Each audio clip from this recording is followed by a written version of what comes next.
Hey, Shane? What's the German word for yes? I got no fucking clue. I know 9.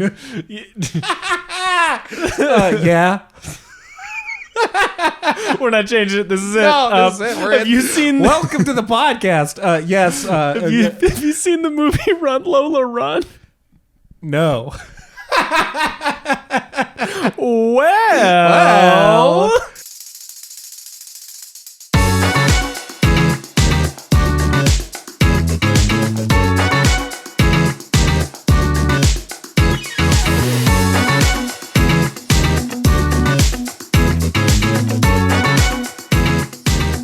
Okay. Now you have. We ran to the theater and watched Run Lola Run. That would have been a good bit. We should have dropped the mics and just zipped out.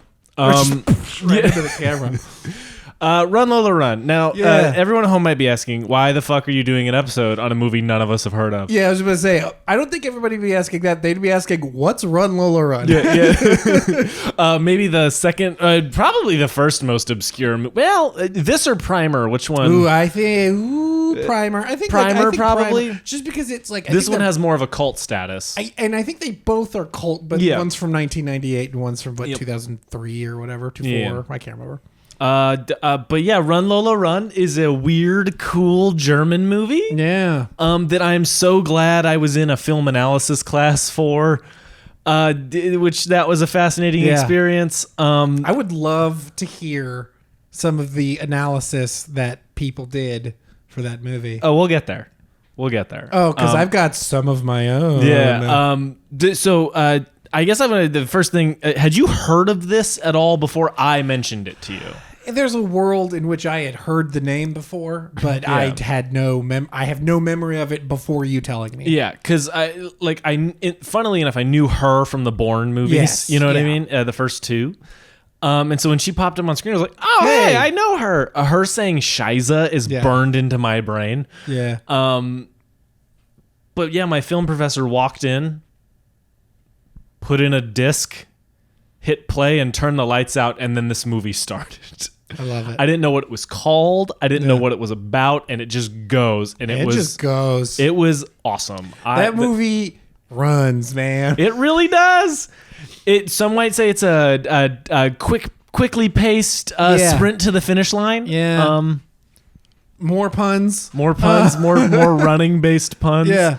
It is one of the most unique movies I've ever seen. Yeah, 100%. Like, I agree with that. I think from a structure perspective, because I go back and forth on whether or not it's actually just in thirds, or if there's enough at the beginning to classify it closer to a 3-act structure, like a more traditional 3-act structure. I mean, but the movie essentially repeats itself. It goes to a certain point and then something happens, and then it starts over, and she attempts to do different things. Yeah.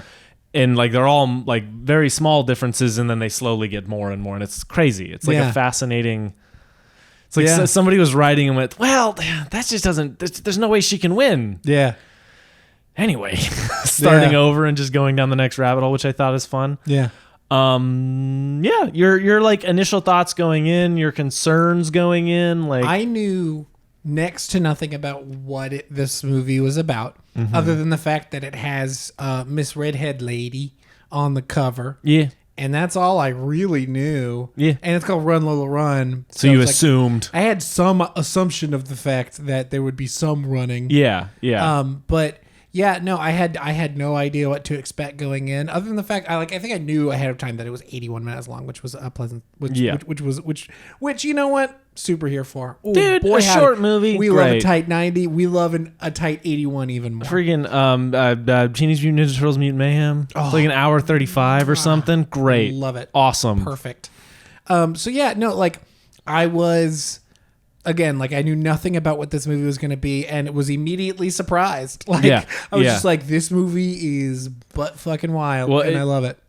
I think it really is that moment for you whenever she screams and everything. And then everything blows up. Because in terms, this is something we talked about in that class quite a bit for a bunch of movies, is establishing your world. Yeah. Because the movie Raising Arizona so quickly makes you aware that that is a live action cartoon. Yeah. You know what I mean? Like immediately makes you realize it's a live action cartoon. Yeah. Because the character has a cartoon tattoo. It's like, it is like quickly going, this is not reality. Yeah. This is this. And I think this movie has a great way of doing that, where it's like right from the get, you kind of understand that there's like, you understand the danger and then you understand the world. I mean, right from the get, it opens up with 2 separate quotes, and then it jumps into, does it have the part where they're like, you're walking through all the people and like all the the people within the story, and then they make the thing, and then it cuts to the animated intro, and then into the movie. That movie, and all of this happens in like 45 seconds. It's like a tone setter. You know what I mean? Like as soon as that happens, you're like, okay, I understand. Because it sets like 8 different tones. Yeah, you know what I mean? Well, I don't even know about that. Like it just sets a momentum and a tempo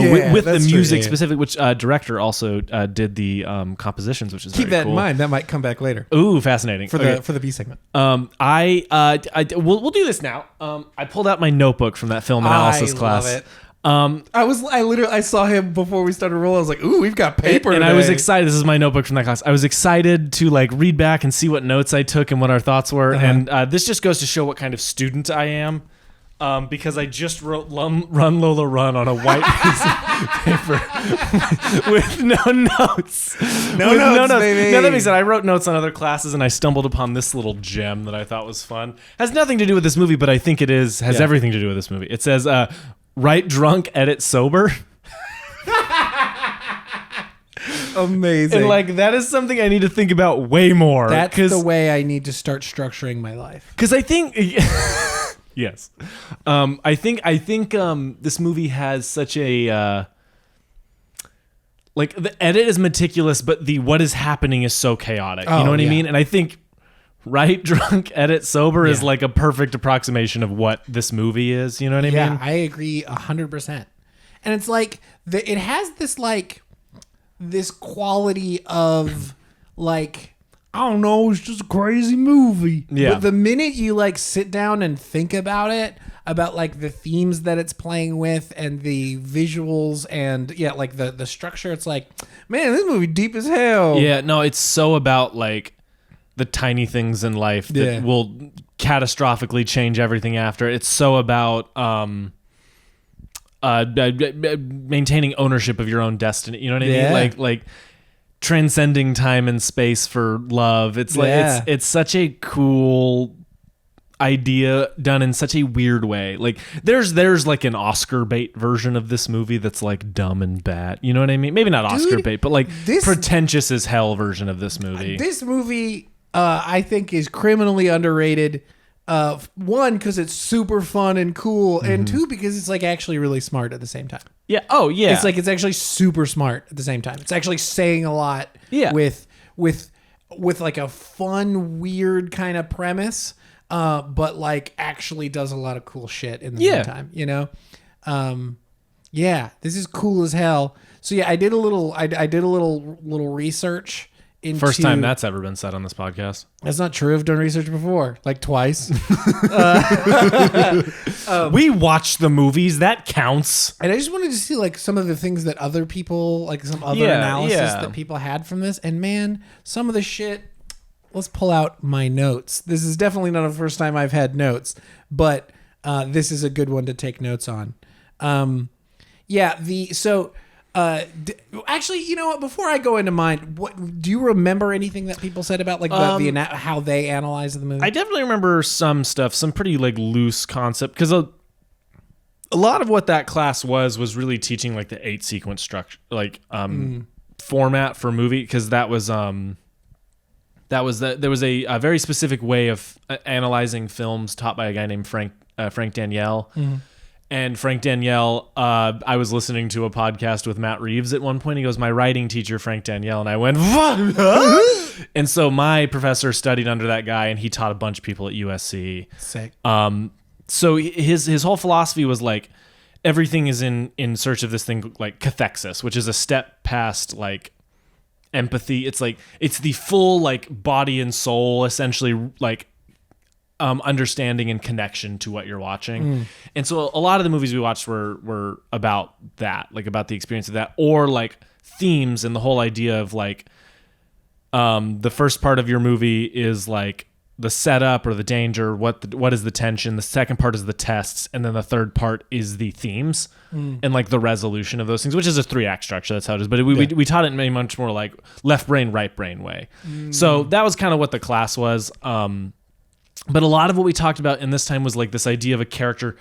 Each segment is a test, and each time they go back, they try something new, and they take a different approach. Yeah. Like the second time, it's so like rageful, and you know what I mean? It's like, that's a lot of what we talked about, is like a character going through just, again, this was like 5 years ago that I was in this class.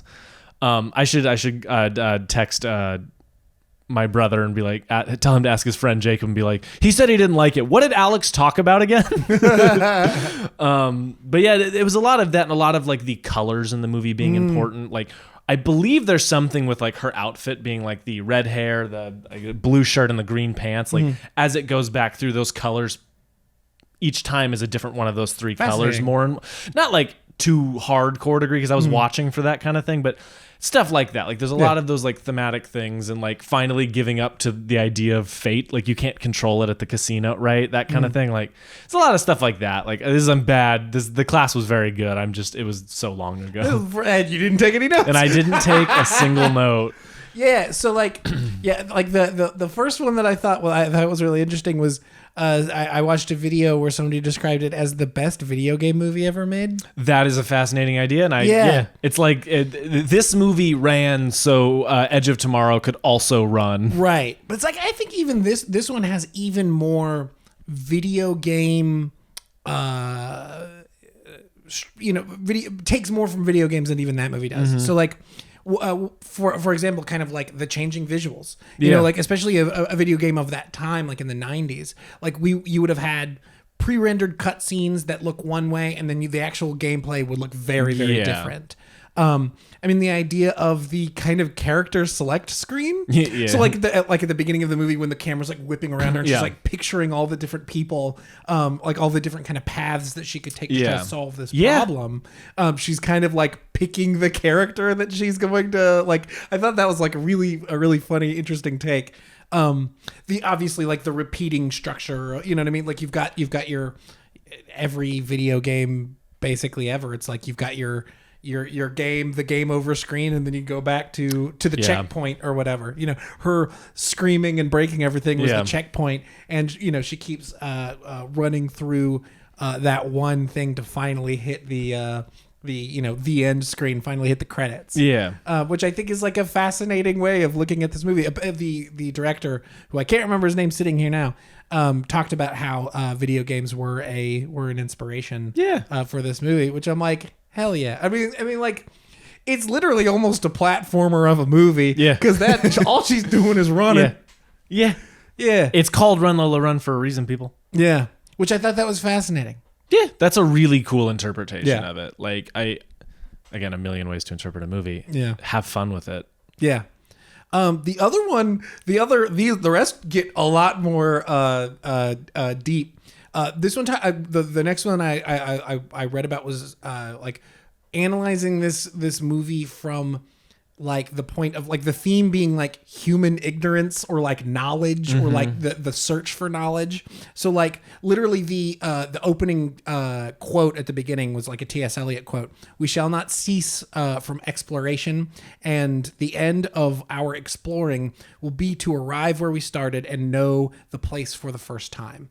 So like the idea being like no matter how much you know, you still don't know everything. Yeah. Like even like that is like a lot of what this movie is talking about. A lot of what happens in this movie is about like information changing hands and like who knows what information at what time. So it's like she doesn't know the dad isn't her actual dad, and the dad doesn't know that the baby is his actual or that she's pregnant, or the baby might not be his, and like they're through these scenarios she learns some information or never learns that information. Yeah. So in the in the third run through this experience, she never actually speaks to her dad.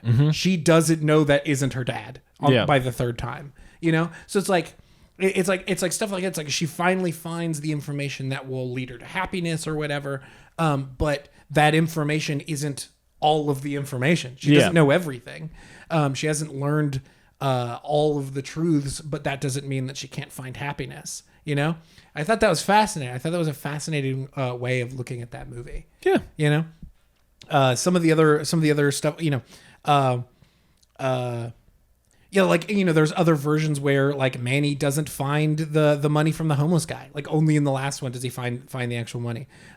Knowing whether or not he actually loves her. You know, they have that conversation in between the first part and the second part about like, do you love me? But how do you know you love me? Yeah. Like, that kind of thing. You know, kind of the movie, when looking at it through this perspective, it's like the struggle for kind of true knowledge and insight, but also like accepting that you're not going to know everything, but you can still like be active and take action when you need to. You know, so it's like in the third one, only when she isn't trying to rely on her father, does she actually succeed in the quest. Yeah, like that's so much of what this movie is about to me. Like for me, it's so much about getting you can be proactive and you can do everything you right and you can try and you can, you know, like I said, be proactive. But at a certain point, there is a leap of faith. Yeah. Where you just kind of have to like relinquish yourself to the universe and hope that you know, in this instance, it's like her in a casino. It's like all of this time getting her there to that exact moment. She just has to go, well, I've prepared in every way that I can for this type of thing. You know what I mean? Same with him giving the homeless guy the gun. Yeah. Where it's like that dude could have shot him in the back and taken the money. It's like he just had to, you know, do what he had to do to live with himself. You know what I mean? Or whatever, however you want to interpret that moment. Yeah. But it's so much of what this movie is about is like preparation and then realizing you can't prepare for everything. Yeah. You know, that's for me as always how I've kind of like emotionally connected with it. The other way I think about I think you could read this as like a very feminist movie at the same time, because like, again, like I said earlier, it's like only until she isn't trying to either, ask for help from her father or demand help from her father, only until, or her dad, you know, the person who actually isn't her dad, only until she actually takes. Let me question that person who is not actually her dad. What do you mean? Isn't he not actually her dad? No, he's her dad. He's just a terrible dad, and he's leaving her. Like he's leaving the mom and leaving. No, I don't think so. Because I think he's always like, you're no daughter of mine. You know what I mean? I think that's more what it is. He's like, I never loved you. I thought that's what it was. No, I thought I could easily be wrong here, but I thought that dude was not her actual dad. I'm fairly certain it's more that he's just leaving the family. Or she at least knows. Shit. Man, this movie crazy as hell. Yeah. I'm going to do some Googling. You keep going. But yeah, like only, okay, regardless of whether or not a real dad or not, only when she like actually tries to make the change herself, like by trying, you know, even if it is a leap of faith, she's still like putting it in her own hands to make that change. Does it actually succeed? And the other thing I think is really interesting, like another way of looking at the movie that I think is cool, is like Manny is the one who needs help. Like not, you know, she's the one who has to help him in the scenario, where other versions of this movie, maybe he, you know, like there's another version of this movie where she is the damsel in distress, but like, no, like he is the damsel in distress, you know? Yeah. So I'm reading, this is TV trope, so take this with a grain of salt. It's saying, I am not your father is like the line.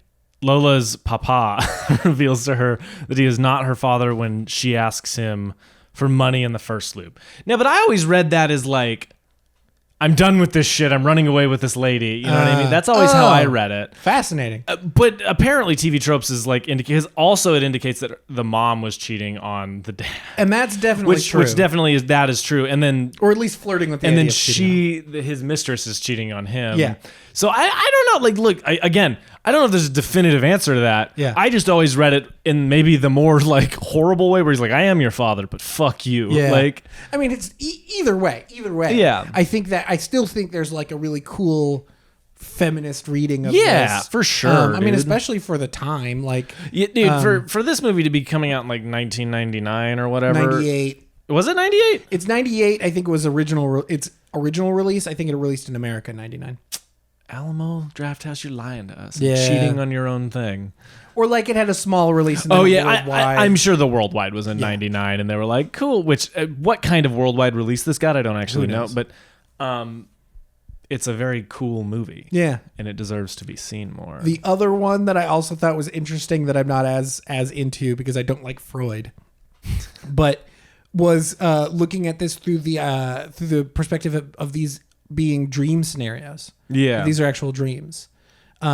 Because it's like, because I think there's something to it. It's an interesting way of looking at it. But like the moments of them in bed are the real moments. Like those, that's the actual real, and the dreams are either the manifestations of her anxiety or the wish fulfillment of her conquering that anxiety. So for her, it's whether or not Manny's going to die. It's whether or not he actually loves her.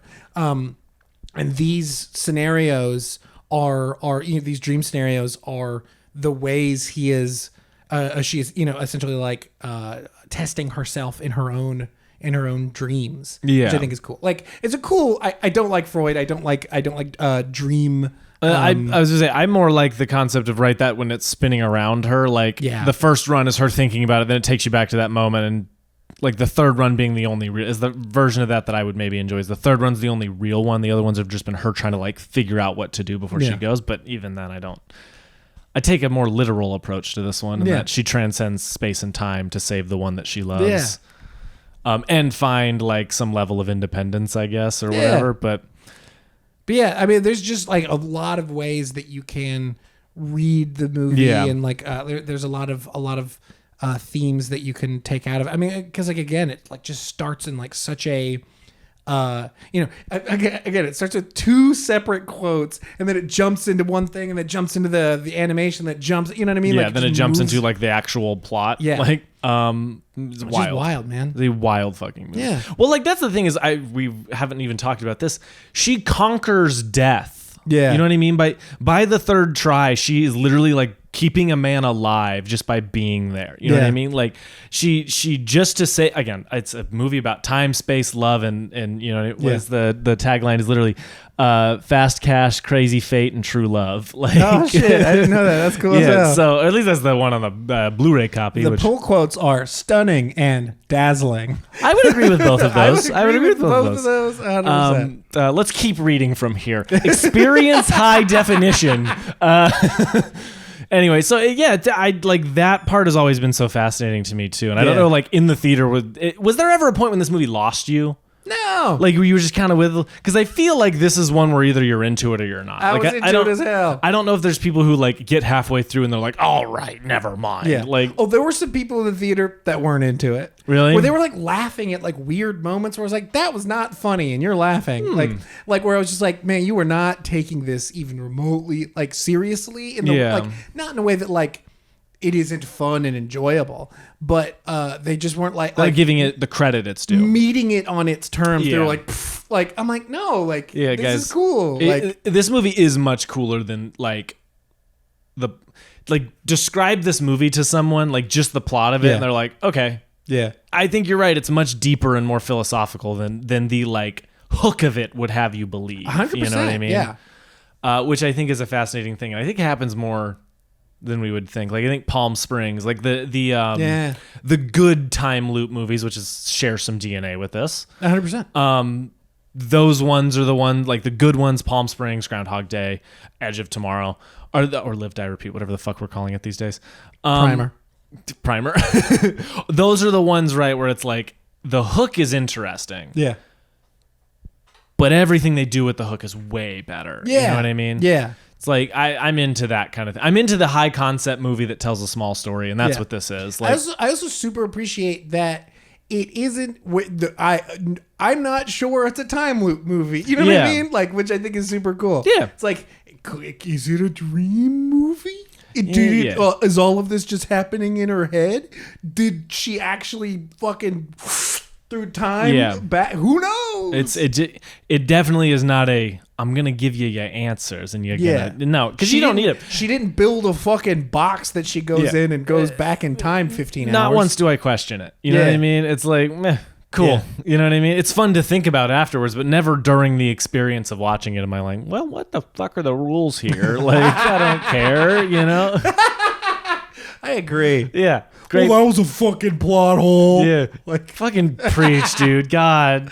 Because this is like I feel like there's a weird hotspot of Letterboxd users in the area where I went to college who have seen this movie because he shows it every couple semesters or whatever, and it was I was lucky enough to be in a class because I don't know how I would have discovered it otherwise. Like legitimately, I'd never hear people talk about it. Maybe heard like one or two video essayists people like bring it up at all, but. I don't know, man. This movie's cooler than it's even doing the research I did today, there was like a surprising lack of analysis, whether it is in written or video form. There just isn't all that much about it. The four people who are scouring the internet for Run Lola Run discussions are going to be so excited when this comes out and then so disappointed when they listen. I don't know what you're talking about. I'm out here throwing out cool theories and shit. You are. Nothing that I came up with. All stuff that I'm backpacking on other people's work. Still cool theories, man. They're very still smart and cool. But yeah. I don't know. Lessons? Lessons. Do you have anything that sticks out? Like you can make a really cool, really actually pretty deep movie in 81 minutes, man. Yeah. Like you don't have to waste your fucking time. Roger Ebert's review of this mentioned that he thought it was short. He thought it was too short, and I completely disagree. Yeah. I don't know. Why would you expand this? It's perfect little package. I love it.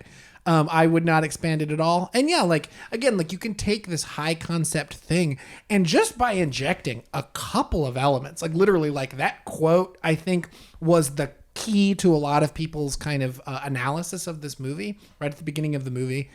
There was some of the analysis that I read was even analyzing the lyrics of the song. Yeah. As to whether or not that had, Oh, did you have something to say about the director and the music? When I mentioned that That's earlier, the B segment. It's the B segment. It's the B segment. Yeah. I listen to every other word he says. Yeah, truly.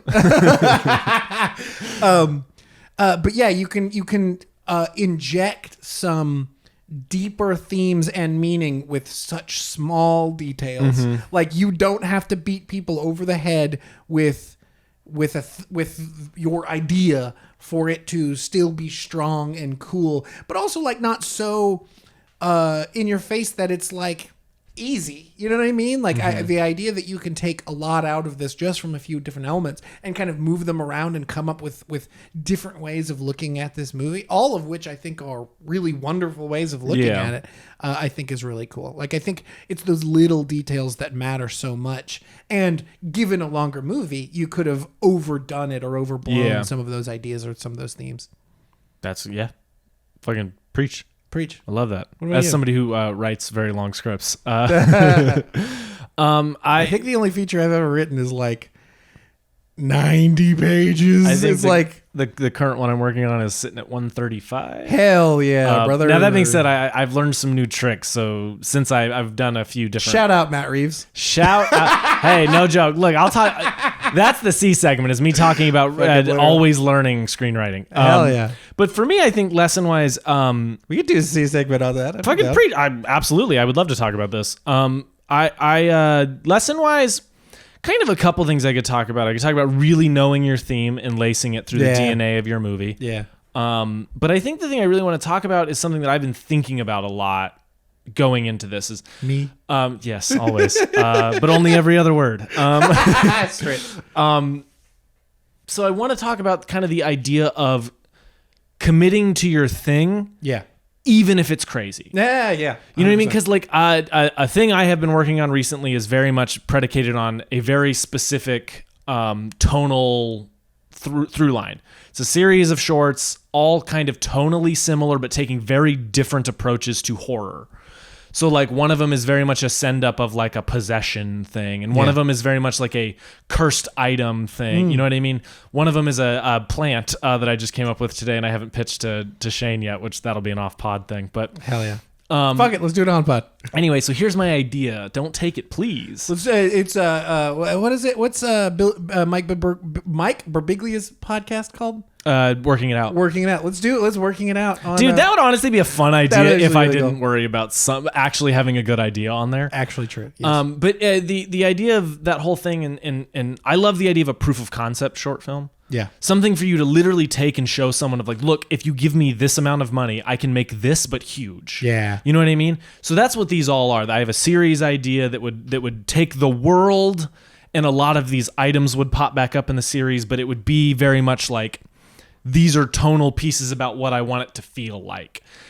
And I struggled for a long time coming up with different ones because I was so stuck on narrative. And I preach narrative. I'm a narrative guy. My favorite movies are all very much like down and dirty narratives about people going, like, the reason I love The Batman so much is it's a movie about someone. Yeah. It's a movie about something. You know what I mean? It follows narrative. And I love like... Who's it about? So his name is Bruce Wayne, and when he was a little boy, What happened? His parents were shot. You want to know where? Where? Crime Alley. So where were they just before? Like, what is it? How did they get to this So point? it kind of depends on interpretation. Some people it's a movie theater. Some people it's an opera house. Okay. Who are the Waynes? Are they important in any way? Okay, this is gonna blow your mind.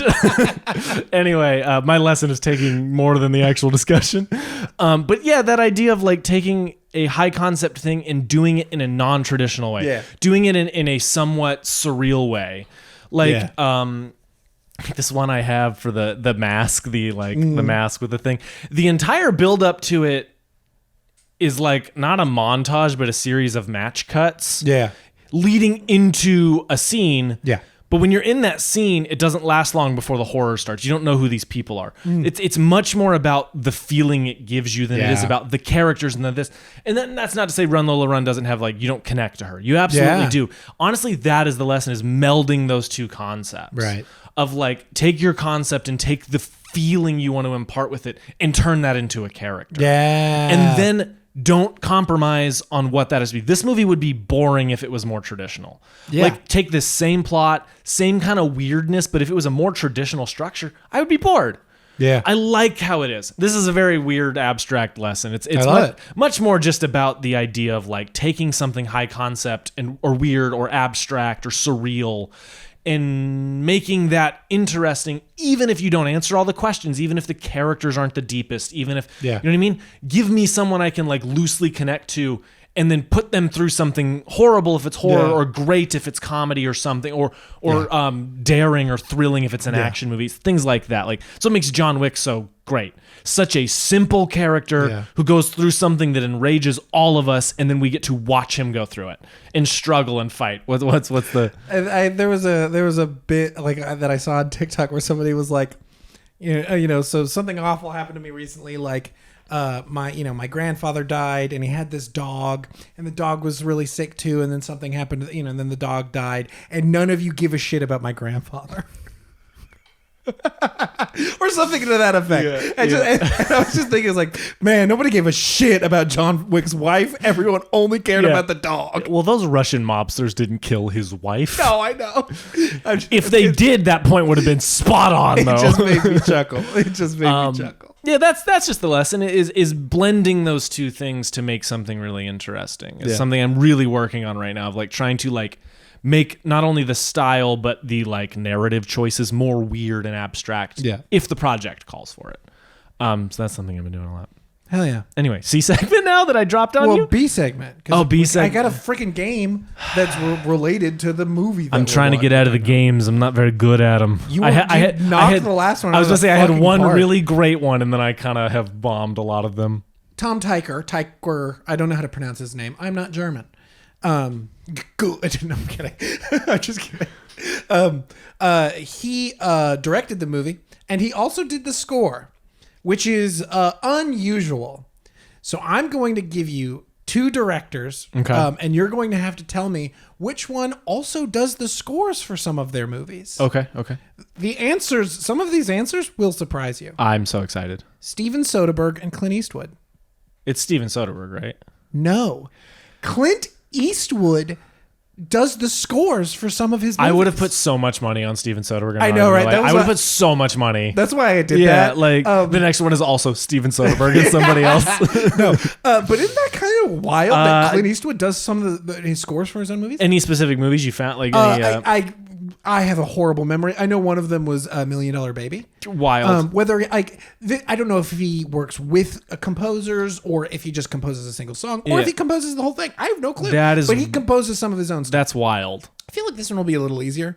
John Carpenter and William Friedkin. John Carpenter. Yeah, John Carpenter's like hugely famous for the scores that he's done for his own music or for his own movies.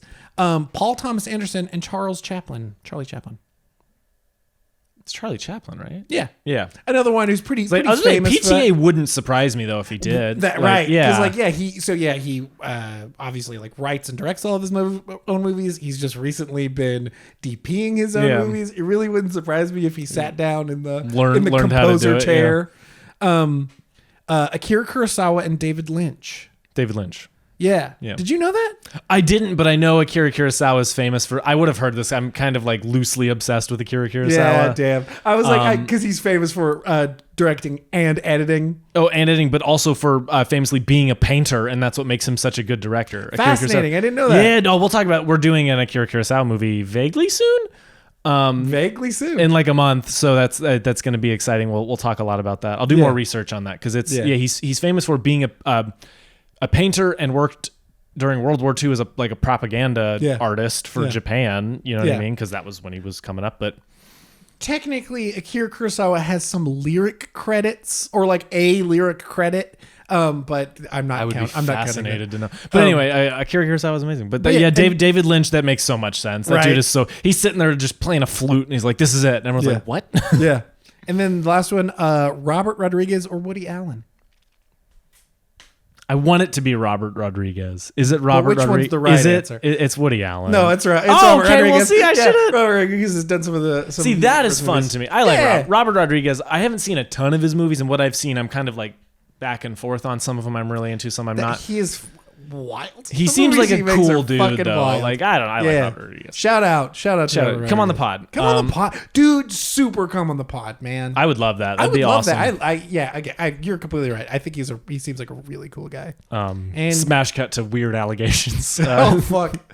Hey, if you want to talk about weird allegations, we've got Woody Allen on that list. That's true. I went back and listened to I can't remember which episode it was, but we talked about Jonathan Majors, and I was like, hey. Ooh, that didn't age well. Literally weeks away from. Yeah. Anyway. C segment. I recently Breck got me the Batman screenplay book for Christmas, and I read that, and it like opened my eyes to things. Like it just gave me these two new tricks. I would hope your eyes would be open while you were reading. No, I actually got really good at reading blindfolded. I just oh shit! It's the Book of Eli. Yeah. Are you Eli? I just read a comic. I read one of the Invincible Universe comics, and one of the characters' name is Best Tiger. Yeah, and he's just like a guy with like essentially a supercomputer brain, but he's like a ninja. And so everyone's like, he takes his blindfold off, and like, you're not blind. He's like, just more of a challenge. It's amazing. It's that shit of like, you're sword fighting with your left hand. Yeah, and then you switch. Exactly. I'm actually right-handed. Precisely. Yeah. Anyway, and that's you reading comic and that's me reading comic books. You have to make it harder for yourself. Yeah, I do, to slow myself down. Anyway, so I read that, and there's these two things he's done that I've never read in another screenplay, to the extent he does them. I've read little bits and pieces, but one of them is purely an economical, like, saving space in your screenplay thing, where, like, typically you would write it, Bob says something... or reveals a piece of the mystery. He's like, oh no, the cat. And then under it's like, we didn't know about the cat. Todd looks at him through narrow eyes or something like that. And then Bob would speak again. I read about the cat in the news. You know what I mean? What's going on with this cat, guys? What's going on with this cat? You can completely get rid of that middle part and just put in parentheses in their dialogue chunk off his look. Yeah. And then that tells everyone who's reading it, that character gave a look that prompted the next bit. It's like, it's so dumb that I didn't know that. But why would I ever think that? It's like so often when you're in these like screenwriting classes, there's so much about like, well, what are we seeing? You know what I mean? And so everyone does it that other more traditional way. you save 3 lines of space by just doing this fucking thing. By just putting that one thing in there, you save a whole chunk of action description, another blob of his line, and then the dialogue under it, and then the next bit. You just condense all of it. Yeah. Narrative economy in screenplays is really important. Making your screenplay not only like easy to read and understand, but like not such a gauntlet to get through is so important. And that trick is going to save me, I legitimately believe, like 15 pages. Just over the course of, not quite that many, probably like 5 or 6, which is a nuts amount to not have to cut anything. Yeah. To just keep the same story and go. Anyway, crazy. But the other thing he did was in describing action. Yeah. And you know what, dude? I realize I have never written something where it's like, to use the Batman as an example, it's that third act battle, the main part, I really started like thinking about this, or the part when they're right before the Batmobile chase, where you're like have all these different sections where there's all these different setups. There's like the Penguin's men, there's Batman on the roof, there's Catwoman, there's Gordon, but there's parts where it's cross-cutting to all of this. So typically what you do is you just put cross-cut between things. Yeah. So you know you're filming a lot of everything. So your DP, your first AD, all these people know how to schedule it. Yeah. But what he does is he puts that in there just to clarify. And then what he does is he'll put these like Batman peers through the roof, -- Gordon radios him on the walkie. And so to read that in that way, you are reading it as you're seeing it. Yeah. It creates a sequence of shots in your head without having to break up. Because like one rule of thumb a lot of people teach, and what I typically go by is each chunk of action is a shot. Yeah. So I really like sometimes I have really long chunks of action because I'm trying to convey this is one long shot. Yeah. This other way is so much better, and it makes the screenplay more fun to read. Right. I'm working on this short right now. I've pitched it to you and stuff. It's like it's one of those little weird horror shorts that are very like conceptual and very weird. Yeah. And I started doing it after because I was just like, man, okay, let me try this, and I just started doing it, and it created this like sequential reading thing that I like had not thought of, and I really want to go back and like duplicate that file and write it in a traditional way, like break that up and see how much longer it is. Fascinating. Because it and how much less fun it is to read. Like a big thing on these scripts that I'm writing right now are like make it fun to read. Above all else, make it like a weird, fun experience to read. Break a couple of rules about describing things and action and stuff.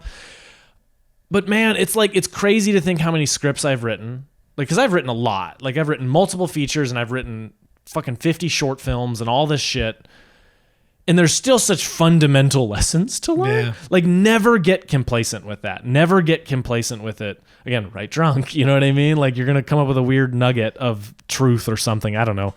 But like it makes me want to go back and rewrite a bunch of my old scripts and then resend them to people and be like, is this better? Like is it like there's one in college I wrote that made me almost drop out because like that class was the worst. That was a gauntlet, man. The professor was specifically telling me things that were like blatantly not true, and I was going and I found all these sources and examples, and he was like, that's not how it works. And I was like, it is. And I got really frustrated and I almost dropped out, and I wrote like 50 versions of that script trying to find the really formulaic, boring one. I want to go back and rewrite my version of it with that in mind, because it's very like actiony and you know, I don't know, man. It's movie title, Spencer's version. Yeah. Yes, exactly. But anyway, that's the long ramble. Are you going to do your Eras tour? I am going to do my Eras tour. It's going to be way more boring and mostly just me in a shack. Being like, hey, you want to come watch my movie? Turns into a horror movie. Yeah. I've been really into Nathan Fielder, so yes, that's what's going to happen. I'm going to pay a guy to come act like a werewolf and kill me, and then hell yeah. Anyway, so yeah, that just is something that like really shockingly like made writing pretty interesting in a way that like I hadn't felt in a while. And it's making that script really fun. Like I'm using a lot more of like underlining specific bits, because that's how, like when you read the Riddler parts of that script, Matt Reeves underlines specific lines of like words in his dialogue chunks, and you go, I know exactly why Paul Dano played this role this way. Like just reading the dialogue, you're like, I see how much this lent itself to what he was doing. Fascinating. It's very cool. You can get the PDF of the script online, or the book you can buy. The book reformats in a way that I don't love, but it really drew my attention to what I'm talking about. Like these like weird little things. So I'm like super wanting to get rewrite that 135-page feature. Hell yeah. And kind of now it'll be 125 pages, boys. which is more acceptable by Hollywood standards. That's very accurate. Look, I stand by the length of that script. I think it's a slow burn movie that has a couple of shifts throughout it that change what it is, and I think it needs to be that long. Not quite that long, maybe a little shorter, but not much shorter. Hell yeah. Anyway, writing is crazy and fun, and I know you're here to talk about movie, but we're talking about conceptual ideas. We're talking about making movies. Recommendations? Recommendations. Do you want me to go first? Because mine are garbage. I do want you to go first now, yes. So, mental health-wise, haven't been in a great spot. And for some reason, I've just been in a mood to watch YA garbage. Not garbage, but YA garbage. And so, me and Megan watched all of the Twilight movies again. First of all, let's... Not garbage. Okay, but it's garbage, but in the best way. It's McDonald's. It's not garbage. It's garbage, and I'm a raccoon, baby. Like, I am here for Call me Sly Cooper, because I am... Woo. Call me a garbage bandit. So we watched all of the Twilight movies. It's our biannual watch, because we watch those every few months. Funny enough, I'm always the person who says, "You want to watch Twilight?" It's always I me. love it, dude. That's it's me. Never Megan. It's always that's me. I wait till I can watch them all in a binge, within 2 days. But I tend to watch them like every year, every other year. Yeah. So we watched all the Twilight movies, and now we're working our way through a series that I have not seen. I think since they came out. It's the Hunger Games, baby. Yeah. Man, those movies are wild. You got a weird hot take on that between the first two. Do I? You didn't give a heart. I'm basing this based on Letterboxd. I haven't talked to you about this, but you didn't give Catching Fire a heart. You gave Hunger Games a heart. Oh, I think traditionally Catching Fire is the most famous, or not most famous, but like the most well-liked one. Movie? In that series. I find that incredibly surprising. It's the highest rated on everything. It's the one I tend to hear people mention the most. I think that one looks better than the first one, but I think the first one's still better. That is also, I also think I am very, very biased because that is also the first Hunger Games book I like better than the other two. Combined, I do not care for Catching Fire and Mockingjay, the books. I do not like those books. But I do like the movies just fine. Mm-hmm. Just fine. I think those movies are just fine. But man, those movies are fucking dark. Yeah. Man. Yeah. Holy shit. That it is kind of wild how dark YA stuff can get, you know? Anyways, I don't know. They're not the best movies ever, but they're filling a good spot in my heart of what I'm looking for right now. There you go, man. Fucking next, it's going to be Divergent. I don't think it will be. I really don't want. I recommend not. If I'm I saw be the honest first with you. Divergent, I think, and I thought it was okay. Let's put it this way: there's 3 of them. They never finished making them. Yeah. I heard the Maze Runners are pretty good. Maze Runners are okay. I've seen all those. They're okay. I saw the 3rd one in theaters, I think. Yeah. They're fine. The Scorch. Yeah. Love it. The Scorch. Yeah. That will always be stuck in my head. Anyways, great. So that's what I've been watching. I don't know if it's a recommendation. Twilight movies, those are a recommendation. Every other one is good. That is my hot take. I think the first Twilight is perfect, amazing camp shit in the best way. I think New Moon is not good, but it is also garbage in a fun way. I think Eclipse is the most Eclipse is just like pretty good. We got fucking Howard Shore on the track, and it seriously sounds like Lord of the Rings B-sides. Yeah. Which I'm okay with because it's still Lord of the Rings music. And then part 1 is insane in the worst way, and then part 2 is insane in a good way. Yeah. Those are my Twilight hot takes. Twilight hot takes. Okay. Good recommendations. Well, I don't know. The Oscar nominations came out. Yeah. So I've been trying to catch up a little bit on some stuff. Shit. Should we have done a B segment on that? No, we're gonna do a whole episode of our picks cool. and stuff. I made a TikTok ranting about a couple of my thoughts on those. Yeah. Namely that Iron Claw got shut out, which is just criminal. Yeah. Anyway. Greta Gerwig not getting Gerwig not getting director is also wild. Yeah. At least culturally speaking. Yeah, no, I'm not. Now that being said, the cultural response has been nuts to that. Yeah. Like I was like, okay, guys, let's. She's still nominated. Yeah. For a different thing. Oof. Yeah. Nuts. I think the weirder part of that, the part we're not talking about as much, is that Ryan Gosling got nominated, but not the lead of the movie. Yeah. That's the weirder part of this that I think is like more unfortunate. Yeah. And I think Ryan Gosling knows that because he put out a statement on it. I would also say that like in the Oscars fashion, he is doing more acting. Yeah. I'm not saying it's better acting, but it certainly is more. And it he is literally won our Whatty for most acting this year. So. Anyway, so recommendations, I've been catching up. I just saw The Zone of Interest, not a movie for the faint of heart. Horrific and difficult, but it's a very good movie, and I think you should watch it. I think it's an important movie. Yeah. So The Zone of Interest, one that's more fun. I was just catching up on a couple movies I missed throughout 2023. Dumb Money. Yeah. I liked Dumb Money a lot. It was way more stressful than I thought it would be, but in like a good way, like in a not like I want to rip my hair out way, more in a like, justice. You know what I mean? I would having seen that, if you're willing to sit down and watch one of the long video essays that I've recommended, watching This Is Financial Advice by Dan Olson, which is Folding Ideas on YouTube.